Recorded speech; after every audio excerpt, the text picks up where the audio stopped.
Sekiro, Shadows Die Twice. I've been excited for this game so much that I've taken over Hanson's spot in this chair. Oh. Did you kill him? Did you come up behind him and violently thrust a sword into his neck and then spin him around? I think I was just so impassioned by the combination of Cadence of Hyrule coming on and want to talk about how I'm excited about that, and also say that what they've done to Kid Goku and Dragon Ball FighterZ is a travesty. It should not be the GT version. It should be original Dragon Ball. But with that out of the way, thank you, Kyle. We got the important stuff. I am the speaking, platform. That's right. Speaking truth to power. Bandai Namco. Not Bandai Namco. Sekiro Shadows Die Twice. The latest title from Software. That's right. Published by Activision. That game is out tomorrow, but we have the review up right now. Yes. Dan, you've played it. It is. Have I ever? You've beaten it. Yes, one ending. Oh, one ending. All right, there Kyle. There are multiple endings. How many times have you beaten it? I beat the first mini boss. I've probably played for about 2 hours. But Dan, tell us, you've had the full experience. So before we start, we should actually say that we're going to try to keep this as spoiler-free as possible to sort of like just let people know what the game's about without... I do not want to spoil this game for anybody. It is, like many other From Software games, it's an experience, and there are some very cool things in this game that I do not want, that you should not know going in. And I will be dancing around them and not speaking about many aspects of the game if anything comes up. I want to keep this safe for everybody to listen to and enjoy. Grappling out of the way of spoilers.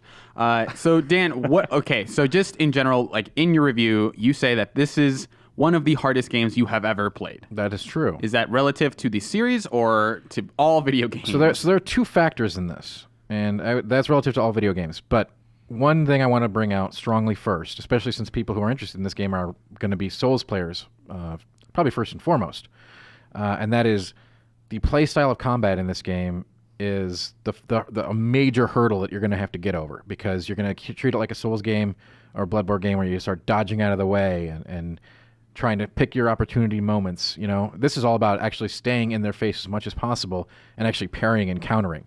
The getting into this mindset for me took several days to just go against everything that I've learned and say, no, you need to be right in their face, right in front of that lethal attack and deflecting that lethal attack or countering it. Once you got used to that, sort of different playstyle, did you find the game eventually got easier? Because I feel like that happens with Dark Souls At games. that point, you can then play the game at the mid-tier. I think the first part of that game is very accessible. Anyone can do it kind of thing. You know, I always say anyone can beat a Dark Souls game, and I truly believe that. This game, difficulty does ramp up significantly in the mid to late game. And it becomes very challenging even after you have mastered the moveset, just because everything is on a hair trigger. It's all about one mistake, one big mistake, or one big smashing combo that you land. It's such an intense and sometimes incredibly stressful method of being up next to this thing that can slaughter you in literally under a second if you mess up. But when you pull it off, it feels amazing. You're like, wow, I did it. And that's sort of like how Souls does things, right? You're like, wow, I beat this great boss. But it is more intense and more stressful and more frenetic in that terms. Like it's a battle of death, and any second things can change. Go from perfect to catastrophe, or the other way around. It's definitely a game where like single millisecond moments count a lot. Absolutely, like you can destroy like a minor enemy or like get really a lot of damage done on a boss in just a split second, which is kind of a Dark Souls thing. Like you can die very quickly in Dark Souls, but like here it's like it really comes down to these like a bunch of moments. Like, did you get that counter right? Did you get behind that enemy and like stealth kill them and stuff like that? And along those lines, people always make fun of the hitboxes and stuff in the Souls games. In this game, combat is extremely precise, very precise, and you will get the hang of it, I think, if you put the time in. There is so much dying in this game. You know, people always say, oh yeah, Dark Souls, you're going to die a lot. You're going to die an absurd amount in this game learning some of the harder encounters, because they do require not only great performance by yourself in the heat of the moment and learning perhaps weaknesses to exploit in the boss, but more so than a Souls game where you're looking for those moments of opportunity. This is more about complete mastery of the boss's attack pattern and exploiting precise moments. And part of that, from your review, it feels like not only is death sort of more common, but even with the sort of new revival sort of ability that you can sort of resurrect yourself. Yeah. You mentioned that death has sort of another penalty. That is for a complete death. So let's say you die and then you die again. That will trigger a dragon rot effect across the world, or can trigger. It doesn't always. It can trigger a dragon rot effect across the world, which can make many of the friendly NPCs that you meet over the course of the game ill. And you can still use many of their services, but this will actually lock out certain side quest lines. Interesting. Some that you may want to do because they'll be too sick to talk to you and interact with you in that way. Just permanently? Like if you die... Dragon rot can be removed. There's a rare item that you'll get a decent amount of over the course of the game. You should probably be judicious in your use of them. When you use one of these items, all the dragon rot for all the characters that are sick will go away. Okay. So if you know that you have like a ton of boss attempts coming up on someone who's probably going to slaughter you over and over, just let the rot stack up. Okay. And then eventually, once you're moved on, it's time. Then you can remove it when you want to sort of interact with these NPCs in different ways. Common medicinal practice is to just let it build up and then just cure it all at once. Yeah. Stack the rot. Beyond sort of the combat, which feels like it's markedly different, you would say? The combat is markedly different, and that was one of the biggest challenges, is first learning to not play it like any of those other games. Okay. You can't. You can early. It's pretty forgiving early. You can sort of get away with those Bloodborne moments. Later on, the enemy posture bar, if you're not up in their grill, then the posture will just go back down and you'll be like, I got nothing done, and I'm majorly hurt for this. Okay. And so beyond that sort of aspect of combat, do you feel it's structurally different from other Dark Souls games? I do. In fact, this game, because of the way it's created, there is definite room for side exploration, I think, more so than any other From Software action title. There are points in the game where you have many different avenues that you can explore. If you're banging your head up against a wall on a certain boss, there are perhaps 2, perhaps 3 other routes that you can take to explore and find additional items or things that might help you in your quest. And does that factor into sort of the multiple ending stuff you mentioned earlier? Yeah, I don't really want to talk about those too much, but the game does have multiple endings. Getting to 2 of them is very obvious. I mean, go ahead, Dan. I'm sorry. There's a third that I discovered the path to, but have not completed, and I don't know how to get the 4th at all yet. Are there any sort of conversations with characters where you make a choice? I don't want to. Yeah, okay. I don't want to. One thing I will say, and I'm early on in the game, so this definitely won't be any spoiler chat or anything. But one thing that I like about the game early on is that there is just generally more story. There's more cutscenes. There's more your character is a character who has dialogue and talks. Like I feel like I've only been playing for like 2 or 3 hours. I feel like I already have a better sense of the actual characters in this world than I ever did in any of the Dark Souls or Bloodborne games. So the story is explicitly told. Yeah, which I like. There's nowhere like you don't have to go and find an item in a crevasse and pore over its lore for a long time to figure out what's happening in the story. You should be up on that at all times. Do you still find that it's worth it to look at that stuff? Yes, if you'd like to. There are extremely valuable side quests that you'll want to complete to get things that may unlock new avenues for you. Okay, and do you think that fans who like that sort of more mystical approach of I think those fans, the Souls fans are going to like this game once they get a hang of that combat. It goes against all instinct. It's like, oh, I just want to back off and run around and speed around and get behind them. That's not how you do it. Not anymore. And it's a radical change. And once you get past that, you're like, wow, this is really cool. This is really awesome. But you'll still there are some boss fights in this game that are just very tough. Harder than anything in Dark Souls? I think so, and I may regret those words. Okay, harder than Nameless King. A year from now, when everyone's like, "Oh, you just had to master, parrying and deflecting and all that stuff," and oh, you just had to use this prosthetic on this boss, and he's weak to that. I mean, everyone online is super understanding about people's skill levels. They won't immediately go to this is the obvious way that everyone should have known the first time they ever saw a boss. They will do that, but right now, my feeling is that it is harder than any Souls game, harder than Nameless King, harder than Orphan of Kos. Okay. Harder than anything in those games. That is my current feeling on them. Okay, so the other big question, overall, where do you think this sits in sort of From Software's big lineage? Before I played this game, I thought this was just going to fit into the Souls. I would throw it into the Soulsborne Hero. That it was going to be easy to rank among those games? But just put him in there. But I think this is its own new thing. Really? This is its own diversion. The combat is so different that even though it has lots of From's like skeleton of bonfires and Estus Flask and all these other things that you've come to expect, it plays differently and feels different, and I think it actually needs to be judged as its own separate thing, which is sort of in the same ballpark, but it's in the stands over here, and the other Soulsborne games are over here. Okay, but gun to your head. Oh, Where would you put it? You mean ranking it? Yeah, ranking it among The franchises, the God. 3, Yeah. right? Well, I mean, it's just so rank it early. among From Software games that we know, excluding Deracine or whatever. I don't want to rank it there yet. Okay. I think I have to complete the other endings. Okay. And really see and experience some New Game Plus and So that kind of thing. here's my quick thing on the multiple ending stuff is, do you think it's worth it to go back? Because I feel like having multiple endings is one of those things where if you want to go through the game again, it feels like I don't know if I want to run through this incredibly difficult game again. Without getting too spoilery, yes, it is worth doing other avenues Okay. because there's some content you can't see otherwise. Kyle, we were talking a little bit earlier, and you said that there were, since this game is so different from other games, that you actually like that a lot of the differences here, right? Yeah, I haven't hit that big difficulty spike yet. Yeah. I'm like 2 or 3 hours in. You'll but know like, when you Yeah, see it. but my early impressions are very positive. Like there's a bunch of things that I like right out of the gate. Like I like being able the stealth aspect of the game, like being able to sneak up behind enemies and just brutally kill them quickly is fun. I like how combat feels a lot quicker. Like you're killing enemies faster than you would in From's other games. I also like it kind of sounds like a small thing, but like in the actual context of the game, it makes a big difference. Having a jump button makes a big difference in terms of how you move around the world and how you engage in combat. And like it just like being able to jump off of a roof and just like instant kill people from above is super fun. And then what's it called? I want to say hook shot, but that's the Zelda term. The grapple? The grappling hook.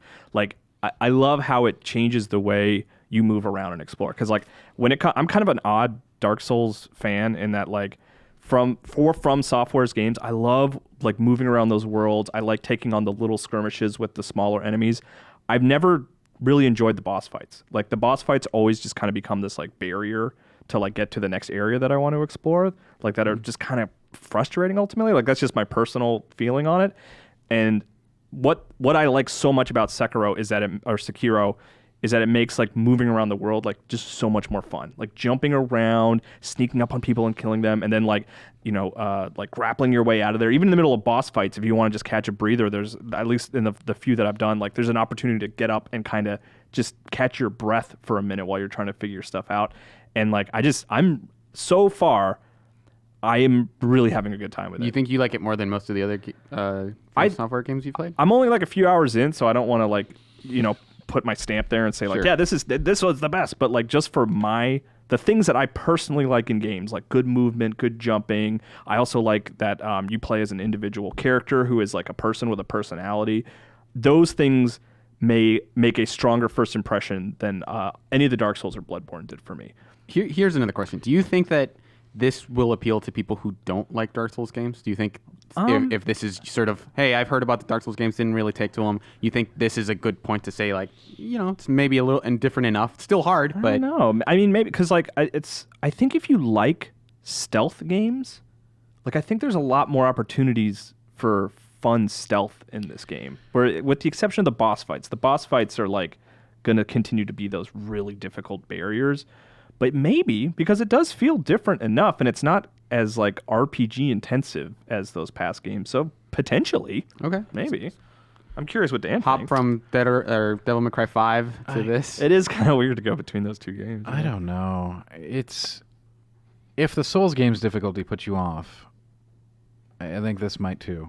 This can get pretty formidable. So it depends on sort of what aspect of Dark Souls you bounced off of. And I think for a lot of right. people, that's the difficulty. Yeah. But, If it's like, if the movement felt too stiff for you or slow, because like combat is very specific in Dark Souls and Bloodborne, where like I feel like Sekiro is a lot faster, and you can die a lot faster, but it is faster. everything happens faster. Yeah. You're killing the enemy when you know what you're doing, and you dying. It's also just so much more satisfying to kill people in this game. Yeah. Because you get every kill is like an awesome animation, and it moves really fast. And like those actually get cooler later, but I don't want to talk about that. Yeah, That's like it's just God of War-esque peeling someone's skin off as you're... there's other things that you can unlock later to make those deaths more interesting. Is it really one of the upgrade trees is make this death more gruesome? I don't want to get on a Okay. particular aspect. I will say there is one, perhaps two boss fights in this game that have entered my top 5 From Software Okay.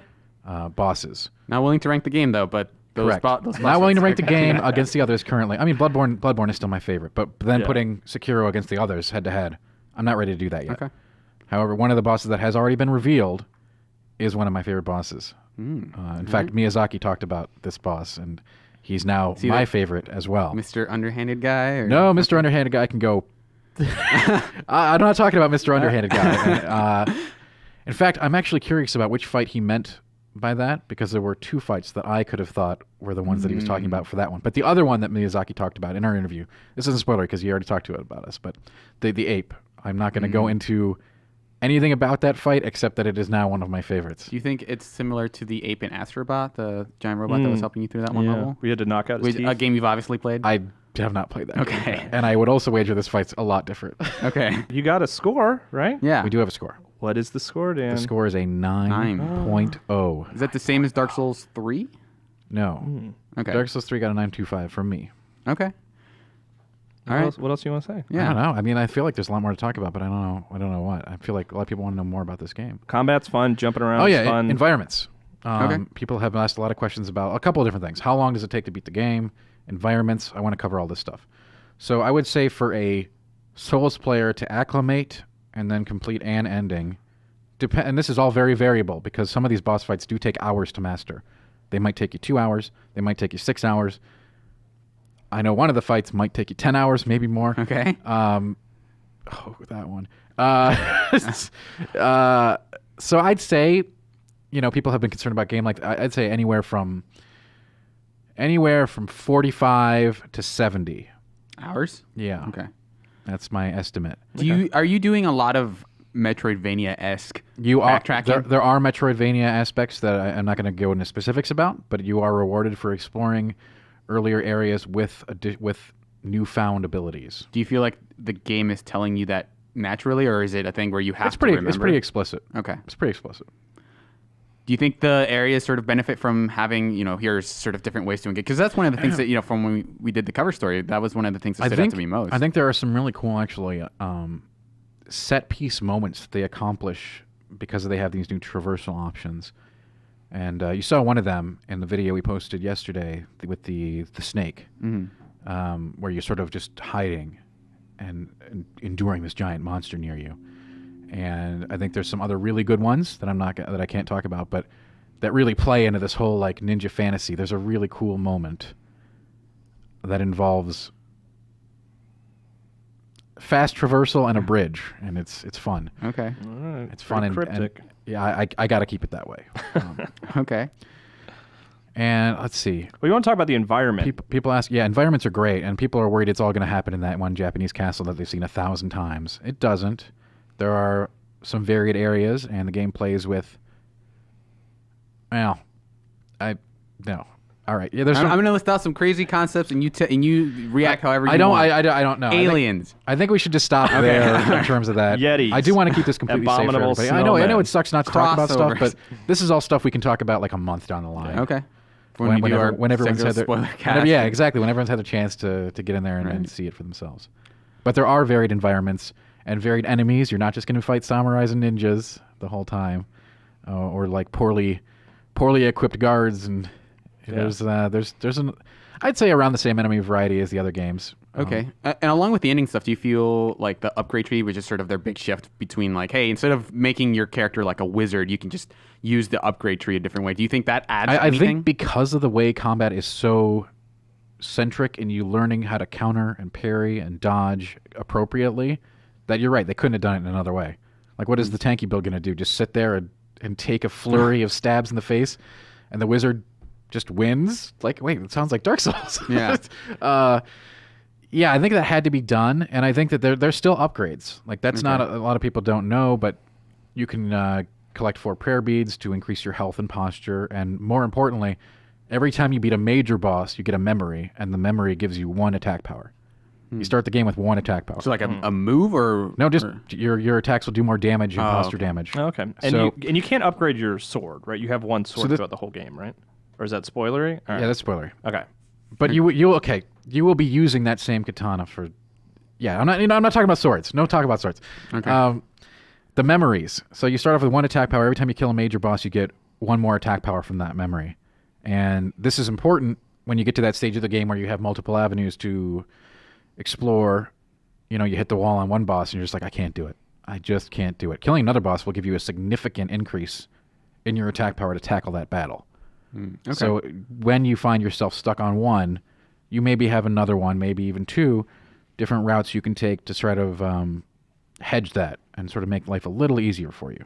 On the flip side of that, do you think that going through the game again, let's say, is it enough in the skill tree that you could run a different build? Like, hey, I'm going to go for more of an archery build. No, nothing like that. Nothing like that. But they do very smart things with the skill tree, like for combat arts. A lot of things you get on the skill trees are combat arts, and you can only use one at a time. Only one can be equipped at a time, so you have to carefully pick the right combat art for the right encounter. Okay. And did you get everything, basically fill out that entire tree by the end of the game, or do you feel I did not, okay. but you can. It's very doable. It just requires some grinding. You'll have to grind quite a bit to fill out all skill trees, I believe. Okay. I guess I don't want to delve too much into spoilers, but do you feel like there's beyond that, there's more reasons to explore beyond sort of exploration will give you extra tools that you will find useful. Like, the game rewards you for exploration. That's how you're going to find lots of hidden things that are super valuable. So interesting, they made it so you can zip through the world really fast. You either sprint because you have infinite sprint, which I love, and grappling. No stamina. You can swim too, right? But you will miss so much. Swim super fast. It's crazy. If you try to do that, I'm sure the speedrunners are going to just rip this game apart once they're complete masters, and that's going to take a while, even for the best. I assure you. But you're going to miss a lot of really important things if you do that. It benefits you to, like, the first time you're in an area, clear that thing out and look in every nook and cranny. Check for ledges, check for trees that might be hanging down across the side there. There's lots of secrets, tons of them, possibly more than any other game. And tons of side quests, too, that give you benefits. Okay. Anything else you guys want to talk about with Sekiro? Shadows Die Twice. All right. Seems cool. I'm excited to keep playing. I haven't.